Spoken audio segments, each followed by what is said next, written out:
અત્યારે છોકરીઓની કેમ માંગ વધતી જાય છે? તો ડિમાન્ડ રહેશે જ. ડિમાન્ડ રહેશે. પપ્પાએ બધી પૂરી કરી હોય તો પછી ન્યાય જોઈએ ને ડિમાન્ડ. ત્યારે ટાઈમ એવો છે છોકરીઓને એકેય વસ્તુ વગર ચાલે નહીં. अच्छा જરૂરી નથી કે બધાની હોય. ખર્ચા વધી ગયા છે, છોકરીની ડિમાન્ડ વધારે હોય છે એટલે नेवर શોપિંગ તો જો કરવી જ પડે. Shopping અમે તો છોકરીઓ કરવી છે, અમે શોપિંગ નો જવું જ પડે દર રખડવા. સન્ડે મળતી તો છે નહીં ગર્લ્સ. तारी भली तरह छुटोड़ी અત્યારે તો જરૂર જ છે ગર્લ્સ ની, એટલે ડિમાન્ડ તો વધવાની જરૂર છે ગર્લ્સ.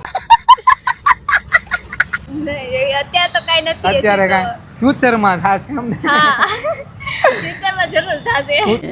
પ્યારી સમજ ગઈ. કાંઈ નહીં, અત્યારે સ્ટડી કરવાની. Focus on focus on study, બીજું કાંઈ નહીં અત્યારે. એમ ને? મે બી બોયઝના એફર્ટ્સ એટલા ઓછા છે એટલે